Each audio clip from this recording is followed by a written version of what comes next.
মোৰ নাম ডক্টৰ হৃদয় হালৱাই, কনসালটেন্ট নিউৰোসাৰ্জন, স্বাগত স্পেশালিটি হস্পিটেল। আহক আমাৰ মাজত প্ৰচলিত কিছুমান ৰোগৰ বিষয়ে আমি অবিশেষে জানো।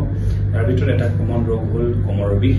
আমি আটাই কমৰৰ বিষ অনুভৱ কৰিছোঁ কিবা নহয় কিবা কাৰণত আমাৰ সময় ভিতৰত, কিন্তু কমৰৰ বিষৰ লগত কিছুমান লক্ষণ আছে যিবোৰ যদি কমৰৰ বিষৰ লগত আছে তেতিয়াহ'লে ততালিকে আপোনালোকে ওচৰৰ চিকিৎসকৰ ওচৰৰ গৈ পৰামৰ্শ লোৱা উচিত।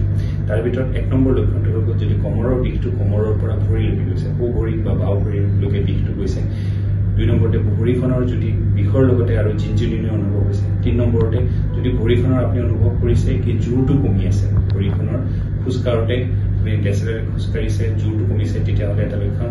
4 নম্বৰতে হ'ব পাৰে কি আপোনাৰ পেচাবৰ যদি কোনো অসুবিধা, পেচাব বা পায়খানা কৰাৰ যদি কোনো অসুবিধা হৈছে কমৰৰ বিষৰ লগত। এইবিলাক যদি লক্ষণ হয়, তাৰ লগতে যদি অতিকৈ কম বয়সত 18 বছৰতকৈ কম বয়সৰ যদি কমৰৰ বিষ হৈ আছে, যদি কোনোবা নোন কেছ অফ কেঞ্চাৰ হয় তাৰ লগত যদি কমৰৰ বিষ হৈ আছে, তেতিয়াহ'লে এইবোৰ আমি কওঁ ৰেড ফ্লেগ চাইন্স, অৰ্থাৎ এইবোৰ চিমটমছ কমৰৰ বিষৰ লগত থাকিলে আপোনালোকে ততালিকে ওচৰৰ চিকিৎসকৰ পৰামৰ্শ লোৱা উচিত। ধন্যবাদ।